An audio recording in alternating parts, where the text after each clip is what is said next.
트럼프 미국 대통령이 25년 만에 우리나라를 국빈 방문했습니다. 문재인 대통령과 트럼프 대통령은 정상회담 뒤에 공동 기자회견을 가졌습니다. 잠시 뒤에는 청와대에서 만찬이 진행될 예정인데요. 전문가와 함께 이야기 나눠보겠습니다. 정한범 국방대학교 교수 스튜디오에 나와 있습니다. 안녕하십니까? 네, 안녕하십니까?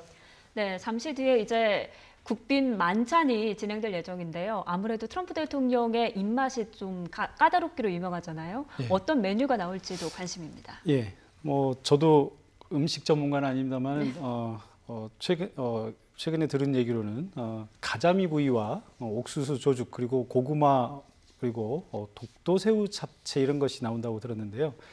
아마도 그 옥수수 조죽 같은 경우는 우리 한미 동맹이 과거에 어려웠던 기억을 되살리자라고 하는 의미를 가지고 있다고 들었고요. 또 가자미 구이 같은 경우는 우리 트럼프 대통령이 가장 좋아하는 요리라고 그래요. 근데 네. 이 그 가자미를 어디서 가져왔냐면 문재인 대통령의 고향인 그 거제도에서 공수를 했다고 합니다. 이게 네. 이제 한국과 미국의 대통령이 서로 우위를 다지자고 하는 그런 의미에서 이렇게 준비를 하지 않았나 이렇게 생각이 됩니다. 네, 또 그 밖에도 국빈 만찬이기 때문에 참석하는 사람들도 많을 것 같은데요. 네. 어떤 사람들이 참석을 하나요? 이게 이제 해외 정상이 이 방문을 할 때는 이제 대개 네 가지 등급으로 나눌 수 있는데요. 국빈 방문이 있고 공식 네. 방문이 있고 실무 방문 그리고 개인 방문이 있는데요. 지금 트럼프 대통령이 하고 있는 것은 국빈 방문입니다. 예. 이 국빈 방문이라고 하는 것은 이제 대통령과 대통령만의 문제가 아니라 국가 전체가 이 해외 정상을 환대한다는 의미를 가지고 있거든요. 그래서 이건 단순히 우리 그 대통령만 참석하는 것이 아니고 우리나라의 모든 지도층들, 예를 들면 대법원장이라든지 국회의장이라든지 헌법재판소장이라든지 이런 모든 지도층들이 다 같이 참여하는 그런 자리라고 생각하시면 되겠습니다. 네, 이제 국빈 만찬 화면이 들어오면 잠시 뒤에 화면 보면서 더욱더 자세히 이야기를 나눠보도록 하고요.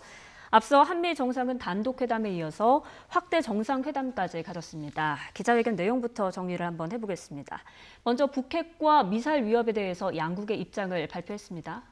예, 북한 핵과 미사일에 대해서 양국 정상은 아주 단호한 입장을 표명을 했죠. 네. 모든 방법을 다 동원해서 저지를 하겠다. 이렇게 얘기를 했습니다. 이것은 그동안 트럼프 대통령과 문재인 대통령이 취임 이후에 지속적으로 표명해왔던 입장이고요.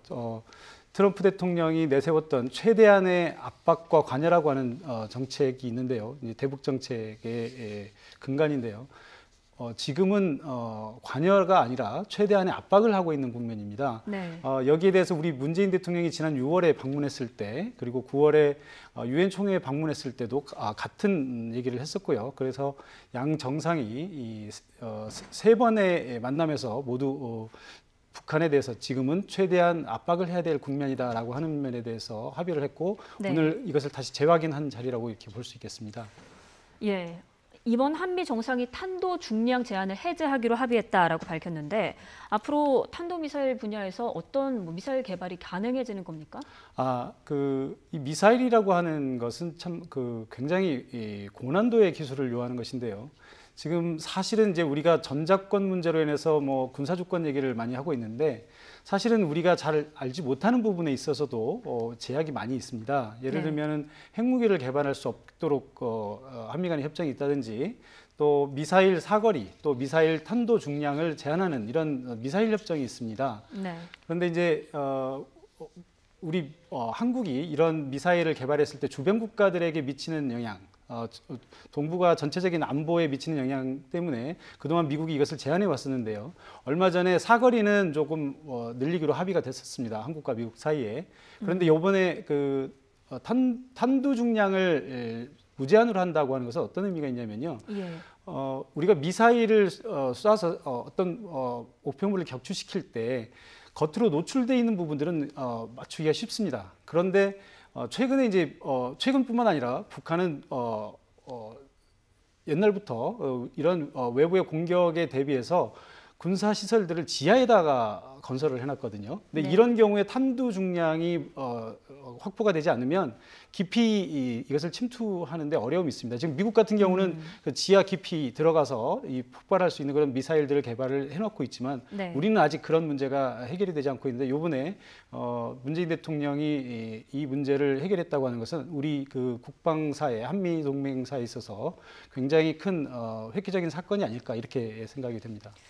네, 관련해서 미국 전략자산 추가 배치에도 합의를 했고 예. 또 트럼프 대통령이 한국이 미국의 우수한 무기들을 구입하는데 수십억 달러를 쓸 것이다라고 예. 이야기를 했습니다. 예. 이것은 어떤 의미가 있습니까? 예, 이게 이제 그 한미 동맹과 이제 관련된 부분이기도 하고요. 또 어떻게 보면 한미 간의 통상에 관련된 문제이기도 하고요. 그래서 조금은 복잡한 문제라고 할 수 있습니다. 네. 그런데 어쨌든 우리가 이제 우리의 안보를 한미 동맹에 의존을 하고 있기 때문에 미군의 전략 자산을 확보를 하지 않으면 미국이 하는 일방적인 안보에 이끌려갈 수밖에 없습니다. 그런데 이제 두 가지 오늘 합의된 것이 미국의 전략 자산을 순환 배치하는 것을 지금보다 더 많이 하겠다라고 하는 것은 최근에 이제 그 전략 폭격기들이 북한 인근까지 날아가지 않았습니까? 이런 행위들을 앞으로 더 자주 또 거의 한반도에 가능하면 상시적으로 번갈아 가면서 여러 전략 자산들이 들어올 수 있도록 하자라고 하는 것이 있었고요. 또 하나는 우리 전략 자산을 우리가 획득하는 문제. 그러니까 미국이 운영하는 것이 아니라 우리가 직접 이런 전략 자산을 획득하는 문제가 있는데 네. 미국은 전통적으로 고난도의 기술을 해외에 팔질 않습니다. 예. 그러니까 어느 정도 최고의 기술은 자국만이 가지고 있고요. 이미 조금 진한 기술들을 이제 해외에 파는데 우리나라에게 이번에 이러한 기술들을 개방하기로 했다고 하는 것은 물론 이제 향후의 후속 조치들을 살펴봐야 되겠습니다만 우리에게 이런 전략 자산들을 제공하기로 했다고 하는 것은 이것이 판매가 되었든 아니면 기술 이전으로 인한 공동 개발이 됐든 간에 우리 국방 안보에는 커다란 도움이 되는 그런 획기적인 일이다 이렇게 생각을 합니다. 예, 그렇다면 우리가 획득한다는 그 전략 자산들은 어떤 게 있는 겁니까? 지금 가장 우선시되고 있는 것이 이제 두 가지를 말씀드릴 수 있겠는데요. 하나는 우리 정부가 그동안 계속 추진해왔던 핵 잠수함. 이게 잘못 인식하면 우리가 핵무기를 가진 잠수함이라고 오해할 수 있는데요. 그게 아니고 이 잠수함이 물속에서 오랫동안 있어야 되는데 또 잠수함은 소리가 나지 않는 게 중요합니다. 이게 잠수함 물속에서 소리가 나면 적에게 바로 발각이 되거든요. 그래서 소리가 나지 않고 오랫동안 머물 수 있는 잠수함. 이게 이제 핵 추진 잠수함입니다. 그래서 핵 잠수함이 한 가지가 될 수 있고요. 또 하나는 북한이 지금 핵무기를 개발하고 있기 때문에 우리가 북한의 도발에 대해서 굉장히 불안함을 느끼고 있지 않습니까? 예. 이것을 이제 우리가 잡아낼 수 있는 것이 바로 정찰 항공기 이런 것들인데요. 최근에 이제 우리 정부가 추진하고 있었던 것이 이제 고고도 무인 정찰 항공기라고 해서 글로벌 호크라고 하는 게 있습니다. 예. 이것을 우리가 이제 수년 전부터 도입을 하기 위해서 많이 노력을 했었는데 그동안 미국 쪽에서 협조를 안 하다가 최근에 이제 이것 협조를 한 게 있습니다. 이게 굉장히 비싼 무기예요. 한 대당 뭐 4천억 정도 가는 그런 굉장히 비싼 무기인데 아마도 미국에서 우리에게 이것을 전략 자산을 내준다면 이러한 무기들이 되지 않을까 조심스럽게 한번 생각을 해보겠습니다. 예, 그럼 말씀해주신 핵 잠수함에 대해서 일단 우리나라에서 기술 개발을 자체적으로 하는 경우가 있고 미국에서 또 사오는 경우가 있지 않습니까? 뭐 어느 쪽으로 진전이 될 것이라고 보시는 건가요? 우리의 기술력이 그렇게 낙후됐다고 보지는 않습니다. 그러나 우리가 이것을 직접 개발한다고 하면 아마 상당한 시일이 소요가 될 것 같고요. 네. 우선은 미국의 입장에서도 우리에게 핵 잠수함을 건조하도록 하는 것보다는 판매하는 것이 부담이 덜 가지 않을까 이렇게 생각을 하는데 이것은 뭐 향후 후속 조치를 좀 지켜봐야 할 수 있지 않을까 이렇게 생각을 합니다. 네, 그렇군요. 또 트럼프 대통령은 북한과의 모든 교역이 중단돼야 한다라고 강조를 했습니다. 압박의 강도 앞으로 어떤 식으로 진전이 될까요? 아무래도 더 많이 강화가 되겠죠. 예, 그렇습니다. 북한이 이제 사실 그 전문가들 입장에서 보면 북한의 핵 미사일 개발이 거의 막바지에 왔다고 이렇게 보고 있거든요. 네. 그렇다면은 이제 미국의 입장에서도 이것을 마냥 두고 볼 수는 없고요. 압박의 강도를 높일 수밖에 없을 텐데 그 목표가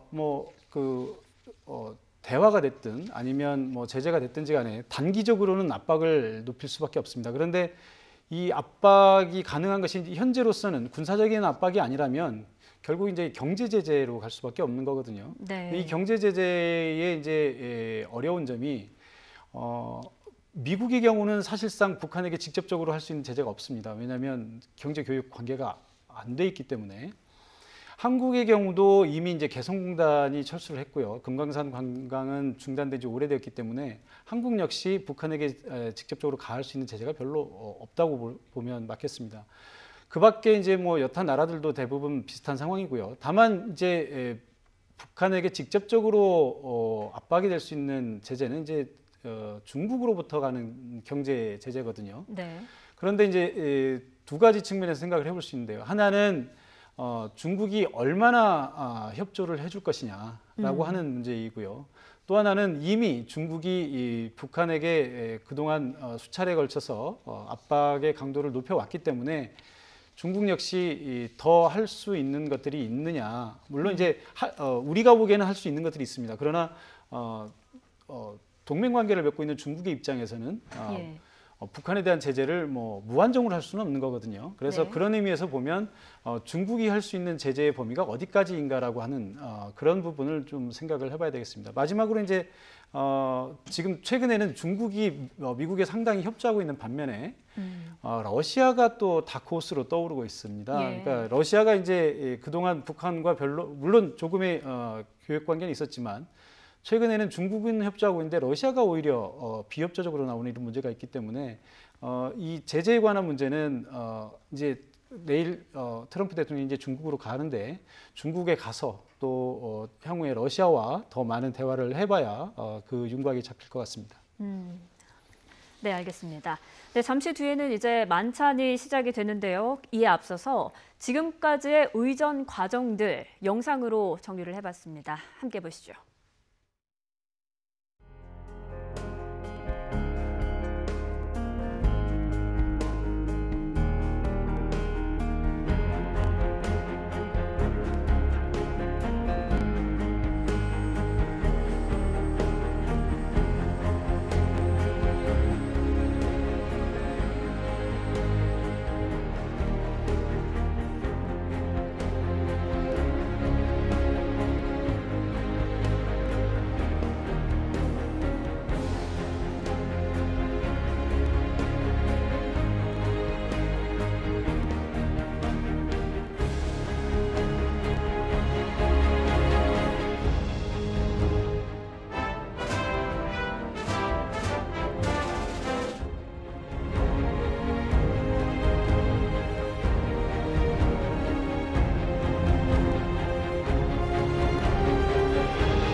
네, 지금부터는 곽수종 경제학 박사님도 함께 이야기를 나눠보도록 하겠습니다. 안녕하십니까? 안녕하십니까? 네, 그리고 이야기 이어가 보도록 하겠습니다. 트럼프 대통령이 또 코리아 패싱과 관련한 질문에 코리아 패싱은 없다라고 명확하게 입장을 밝혔습니다. 예. 그동안 우리 그 국내 사실 이제 국제적으로 이슈가 되었던 부분이 아니고 국내 정치에서 불거진 얘기들이거든요. 뭐 코리아 패싱이라는 단어가 어법이 맞지 않는다 이런 비판도 있긴 하지만 네. 국내에서 트럼프 대통령과 아베 총리가 워낙에 전화를 자주 하니까 우리 문 대통령은 소외를 당하는 것이 아니냐 이런 의미에서 이제 코리아 패싱이라는 말을 많이 썼는데요. 네. 실제로 이번 그 방미 과정이나 또 최근에 중국과 사드 문제를 해결하는 과정에서 보면 한국과 미국 사이에 아주 긴밀한 협조가 이루어졌다고 하는 그런 느낌을 받았고요. 또 오늘 마침 트럼프 대통령이 단도직입적으로 한국을 우회하는 일은 없다 이렇게 명확히 얘기를 했기 때문에 앞으로 이러한 논란은 상당히 줄어들지 않을까 이렇게 생각을 해봅니다. 네, 박사님 네. 어떻게 보셨습니까? 글쎄요. 코리아 패싱이라고 하는 게 이제 문재인 대통령하고 어떤 대화 관계에 있어서 아베보다는 덜 친하다 이런 의미보다는 네. 한국에 대한 미국의 정책이 북한 문제를 해결함에 있어서나 아니면 통상 문제를 아시아에 있어서 새롭게 중국의 등장에 대한 전반적인 대응에 있어서 한국을 떨어뜨려 놓고 생각하지는 않을 것이다. 즉 미국이 생각하는 동맹관계라고 하는 것은 좀 더 다른 차원에 있어서의 동맹관계이지 한국이 걱정하듯이 모든 의사결정 과정에서 한국은 빼놓고 일본과 또는 중국만이 의사결정 체제의 주요 주체로서는 하지 않을 것이다. 아마 이런 내용이다. 네. 그래서 그만큼 한미 동맹 관계는 굳건하다는 의미의 하나의 뜻이 되지 않나 저는 그렇게 보여집니다.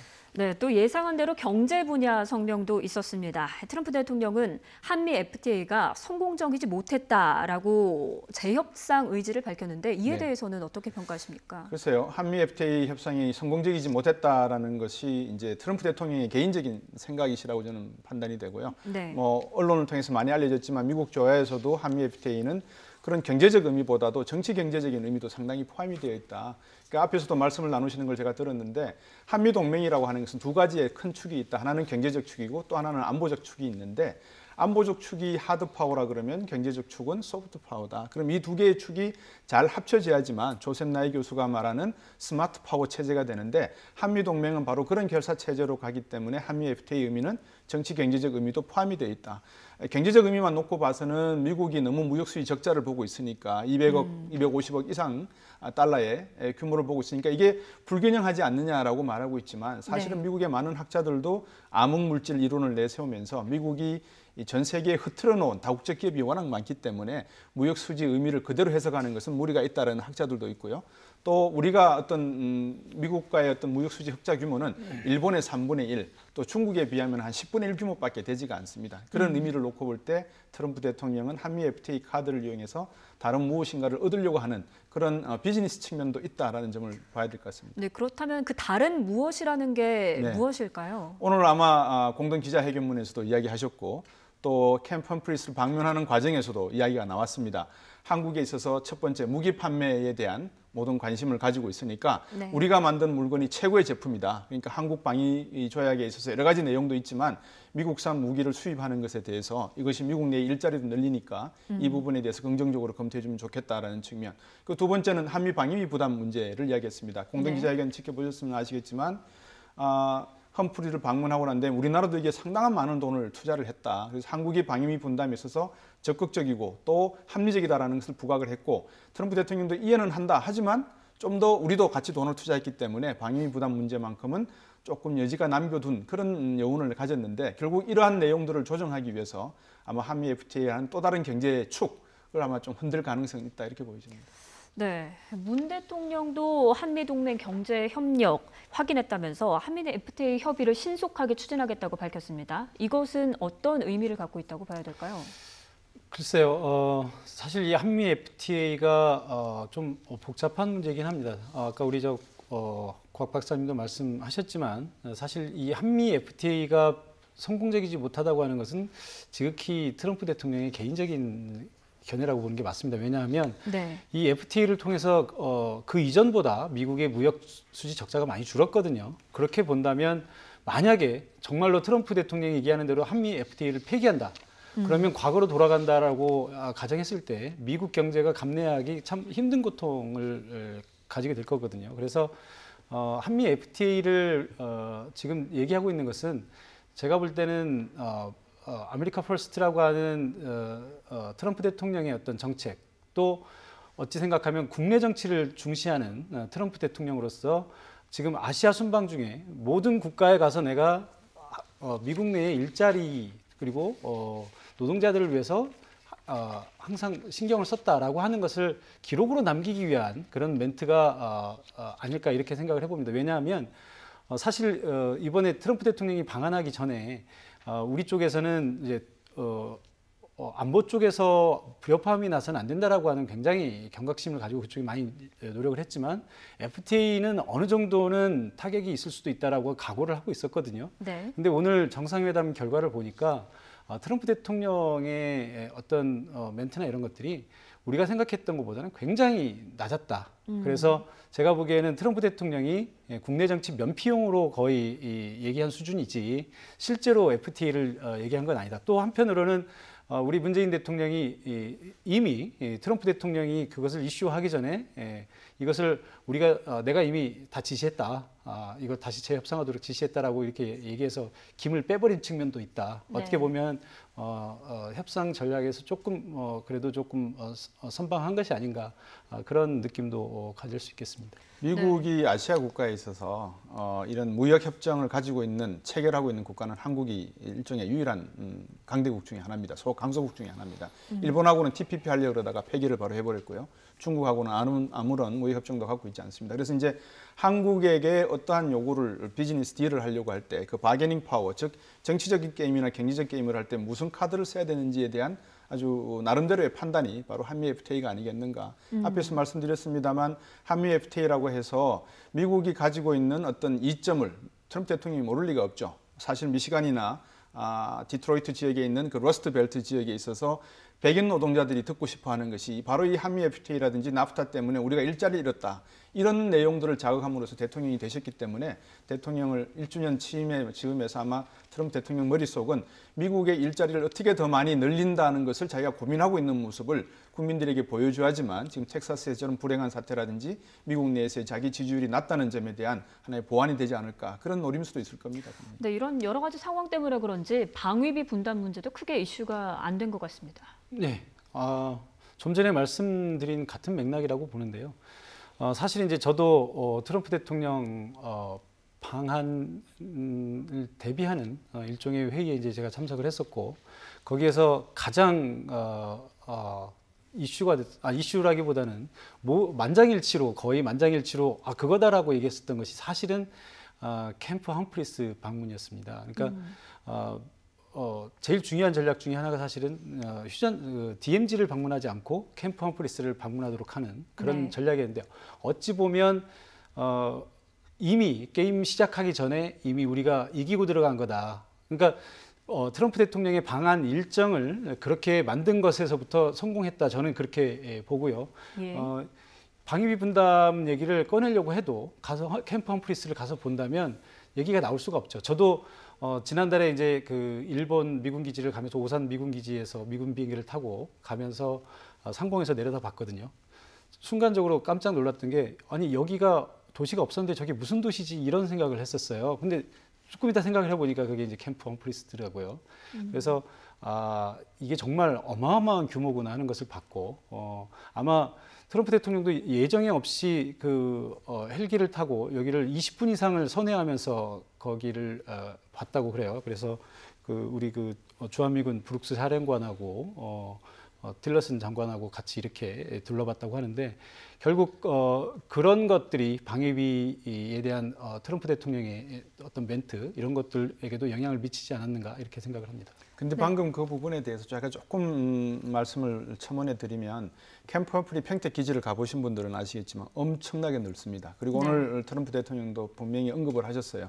이 공간을 새로운 무기로 다 채우겠다. 미국의 축선이라고 하는 것이 제 나름대로의 상상이 연평도 백령도 선을 이어서 평택 기지로 이어지면서 제주도 강진마을까지 이어지는 게 하나의 미국의 어떤 한미 방위 산업의 하나는 중요한 축이라고 하면 서해안 축이죠. 이것은 분명히 중국을 향하고 있다는 것은 부정할 수 없을 겁니다. 그 와중에 평택이 차지하고 있는 어떤 전략적 의미는 미국이 가지고 있는 모든 최신 전략 자산들을 지금 거기에다가 쏟아붓고 있는 상태다. 오늘 트럼프 대통령도 분명히 이야기했습니다. 이거 다 메우려면 상당히 많은 무기를 우리 갖다 놓을 예정이다. 네. 그러면 다른 말로 하면 방위비 분담 문제라든지 무기 수입 문제가 동반될 수밖에 없다라는 게 간접적으로 들어가 있죠. 그런 의미에서는 우리가 이번에 아까 좋은 말씀 해주셨는데 이렇게 한미 군사 협조, 방위비 분담 문제를 적극적으로 해결하려고 하고 있지만 또 다른 부담은 우리가 이번에 또 지어야 된다라는 그런 측면들도 있다라는 점을 말씀드리고 싶습니다. 네, 또 저는 주목해 볼 만한 게 트럼프 대통령이 캠프 험프리스에서 문 대통령을 만났을 때 네. 나는 경제 문제를 해결하러 왔다라고 처음 말을 꺼냈지 않습니까? 이것은 어떤 의미가 있을까요? 앞에서도 말씀들을 많이 나오셨습니다만 경제 문제가 가장 핵심이죠. 근데 그 경제 문제라고 해서 방위비 부담 문제랑 군사비 문제랑 빠져 있는 건 아니거든요. 네. 북핵이라고 하는 종류한 카드를 가지고 트럼프 대통령이 얻어낼 수 있는 것은 바로 경제적인 이해관계다. 아마 일본에 가서는 무역 불균형 문제를 가지고 지적을 했고 마이크 펜스 부통령하고 아마 일본 외무상이 실무적인 내용을 가지고 이야기할 겁니다. 근데 그 이야기의 내용은 많은 분들이 통상적인 수출과 수입을 가지고 이야기하고 계시지만 저는 혹시 1985년도에 있었던 프라자 합의, 즉 다시 말하면 한국, 미국, 한국과 중국과 일본이 지금 보여주고 있는 달러화에 대한 환율 문제, 지금 환율 조작국으로서의 지정을 앞두고 여러 가지 카드를 쓰고 있는 상황이라고 저는 판단이 되거든요. 만약에 일본이 먼저 환율을 조정하겠다는 카드를 움직여주면 중국과 한국이 어떤 반응을 보일지 저는 상당히 좀 고민스러운 부분이 거기에 있다. 그래서 트럼프 대통령이 말하는 경제에 있다라고 하는 것이 저는 상당히 좀 위협적인 내용으로 그렇게 읽었습니다. 네, 지금 청와대에서 문재인 대통령과 도널드 트럼프 미국 대통령의 국빈 만찬이 시작이 됐습니다. 현재 지금 보시는 화면, 청와대 SNS에서 실시간 라이브로 방송이 되는 화면을 그대로 실시간으로 전해드리고 있는 화면입니다. 앞서 문 대통령이 앞에서 무언가 말을 했고 현재 박수가 지금 나오고 있는 상황이고요. 아무래도 인터넷에서 방송되고 있는 화면을 실시간으로 전해드리고 있다 보니까 화질이 원활하지 않을 수 있다는 점 양해 말씀드립니다. 잠시 들어보시죠. 지난 6월 만기 때 제가 받았던 한 대의 허락할 기회가 이렇게 빨리 주어져서 매우 기쁘게 생각합니다. 그동안 트럼프 대통령과 긴밀히 소통해 왔는데 오늘 네 분을 청와대 경례로 모셔서 같이 지내다 보니 아주 오랜 것처럼 막역한 느낌입니다. I would like to extend my heartfelt welcome to President and Mrs. Trump, both of whom I highly respect, on their first visit to Korea. This is the first state visit by an American president in 25 years, and the first state visit for me and my administration. I am very pleased to get this opportunity to repay so quickly the hospitality I received in Washington, D.C. last June.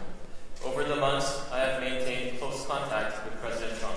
But now, after spending a day with the President and the First Lady within Cheongwade, I feel a sense of intimacy, as if we were old friends. 여러분, 트럼프 대통령께서는 지난 9월 유엔 총회 기조연설에서 2차 대전후 자유세계 제도를 위한 트루먼 대통령의 위대한 우상을 회고하셨습니다. 트루먼 대통령의 단호한 결정에 따라 전쟁이 발발한 한반도에 미군 주도의 유엔군 참전이 이루어졌습니다. 양국 군인들이 전쟁터에서 함께 흘린 애국심의 붉은 피로 한미동맹이 탄생했습니다. Distinguished guests, last September, in his keynote speech to the UN General Assembly, President Trump recollected President Truman's great initiatives for rebuilding the free world in the aftermath of World War II. Thanks to President Truman's resolute decision, the U.S.-led UN forces participated in the war that broke out on the Korean Peninsula. The ROK-US alliance was born out of the same red flood of patriots spilled by Korean and American soldiers on the battlefield. 저는 지난 6월 워싱턴의 장진호 전투기에 근무했습니다. 참전 용사들의 고귀한 희생에 감사의 마음을 전하고 자유와 평화를 지킨 한미동맹의 숭고한 가치를 대신했습니다. 지금도 양국이 함께 피 흘리며 지킨 이 땅의 평화가 다시 위협받고 있지만 한미동맹이 그 위협을 막아내는 힘이 되고 있습니다.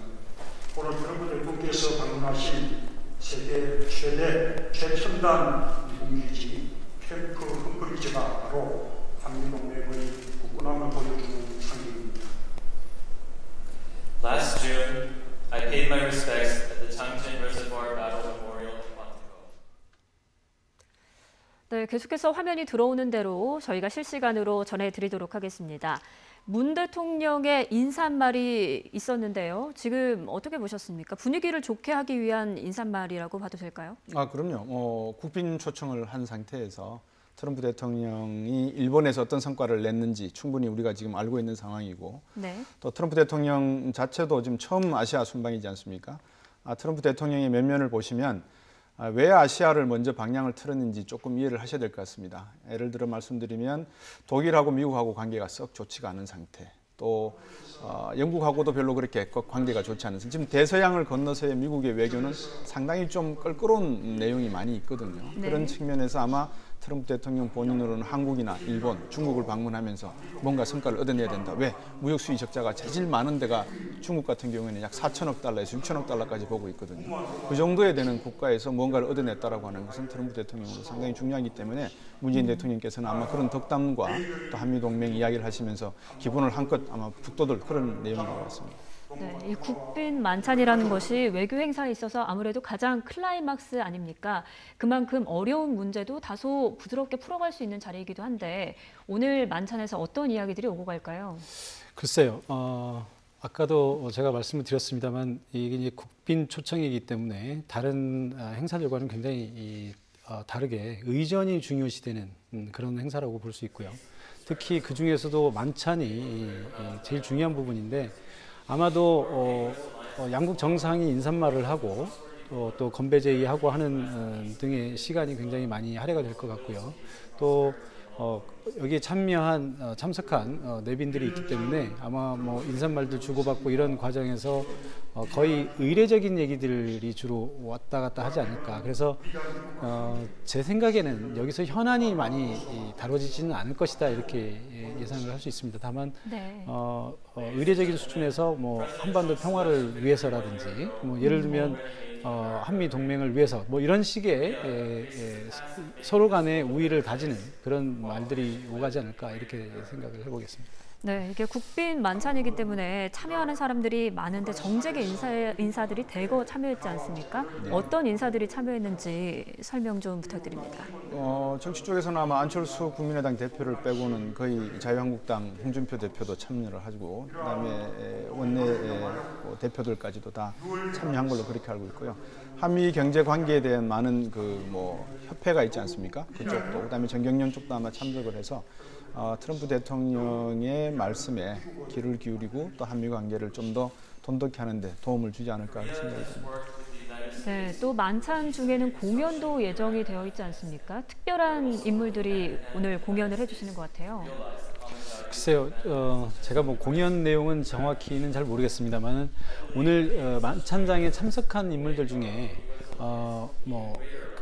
모델들도 있고요. 한혜진 씨라고 하는 모델이 참석을 하고 또 전도연 씨 뭐 이런 그 분들이 있고 특히 제가 듣기로 박효신 씨가 야생화를 부른다고 들었는데 아마 이게 이제 이 프로그램을 기획한 쪽에서 아마 어떤 의도를 가졌는지 모르겠습니다만 굉장히 가창력이 있다고 그래요. 네. 그래서 트럼프 대통령에게 한류의 어떤 가창력 있는 것을 보여주고 싶어하는 게 있었고 또 한혜진 씨 같은 경우는 그 트럼프 대통령의 영부인이신 멜라니아 여사가 모델 출신 아닙니까? 그래서 아마 그 한혜진 씨가 모델이기 때문에 이 두 분의 어떤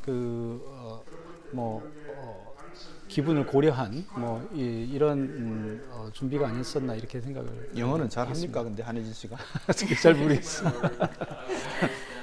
네, 아마 일단 미국에서도 활동을 했었다고 제가 얼핏 들은 것 같습니다. 네, 그렇습니까? 그리고 일단 박효신 씨가 야생화를 부른다라고 전해지고 있는데 이 야생화라는 곡에 별다른 의미가 담겨 있습니까? 글쎄요, 제가 박효신 씨는 좋아하지만 야생화를 들어본 적이 없어서 뭐라고 말씀을 드리기가 그렇네요. 저는 많이 들어봤어요. 집에서 제가 틀은 게 아니고 제가 아침에 일어나면 저희 집사람이 좀 많이 틀어놔서 들었었는데. 네, 지금 건배를 하는 것 같습니다. 건배사를 앞서 한 것 같은데요. 어떤 식으로 건배사를 했는지는 소리가 아무래도 작아서 제대로 듣지는 못했습니다.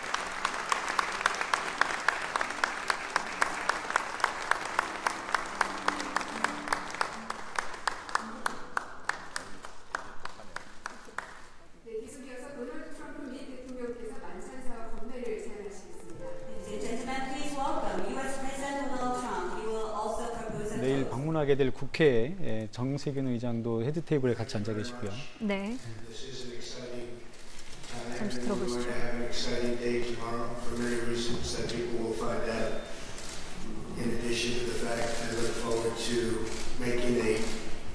hopefully very comprehensive speech before you and the leaders of Korea, and that'll be really something that I'm representing the American people. The relationship that we have is a fantastic one, and I have to say, President Moon and First Lady Kim, thank you very much. 네, 대단히 감사합니다. 오늘 우리는 아주 훌륭한 하루를 보냈습니다. 그리고 또 내일도 아주 훌륭한 하루를 보낼 것 같습니다. 그리고 내일 나는 여러분과 또 한국의 여러 지도자들 여러분 앞에서 매우 포괄적인 연설을 드릴 예정입니다. 나는 미국을 대표해서 한국에 왔습니다. 미국과 한국은 아주 훌륭한 관계를 가지고 있습니다. 먼저 문 대통령님과 또 여사님께 대단히 감사하다는 말씀드립니다. I greatly appreciate your hosting Melania and myself on our first trip to the very beautiful Republic of Korea. We were honored to welcome you to the White House this past summer, and now it's 네, 이렇게 의례적인 수준의 인사가 오고 가고 있는 것 같은데요.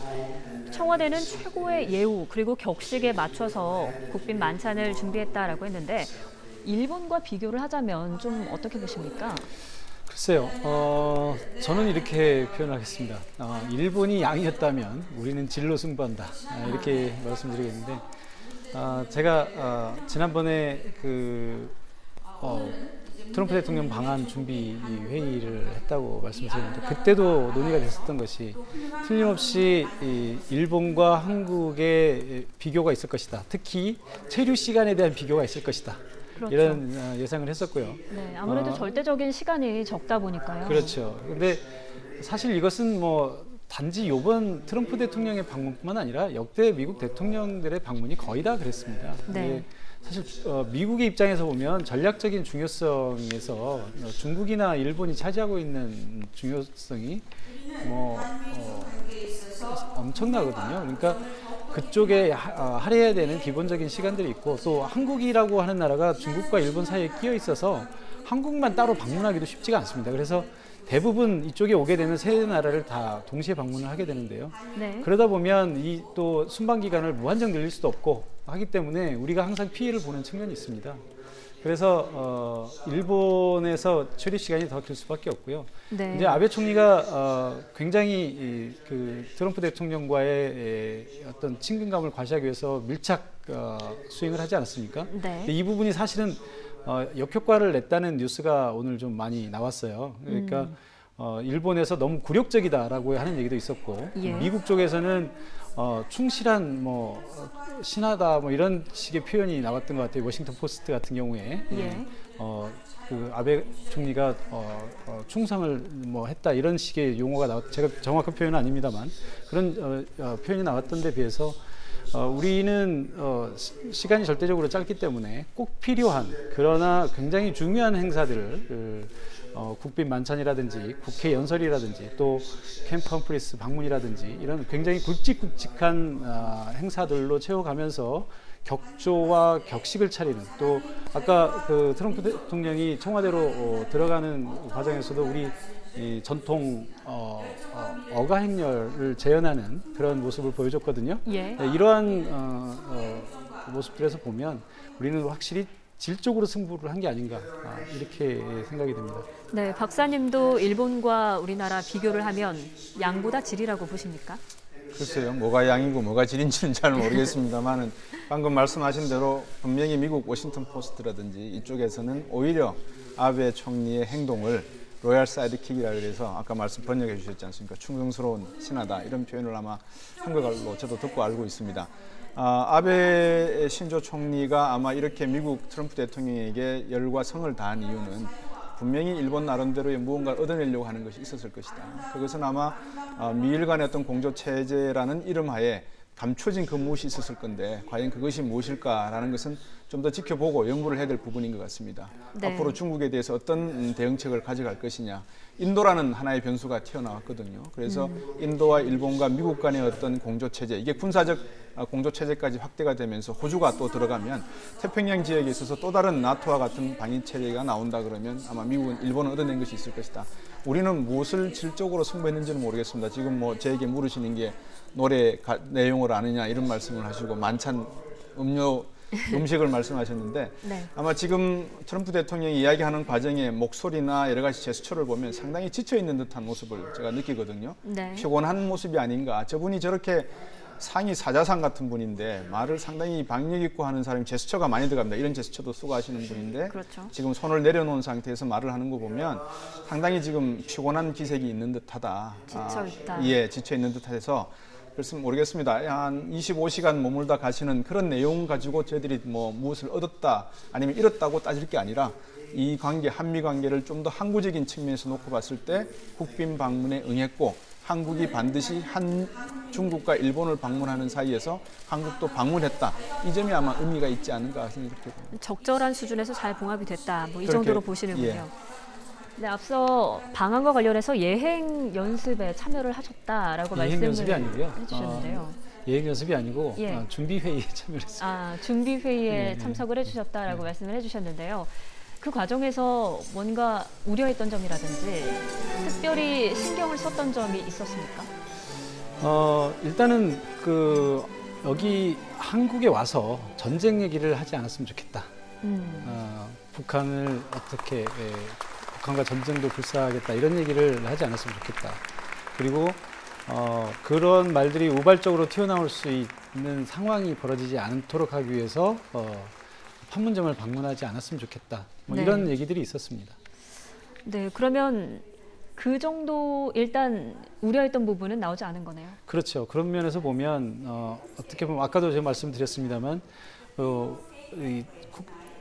정상들 간의 만남이라고 하는 것은 사실 즉흥적으로 이루어지는 것이 아니라 사전에 치밀하게 조율을 해서 하는 것이거든요.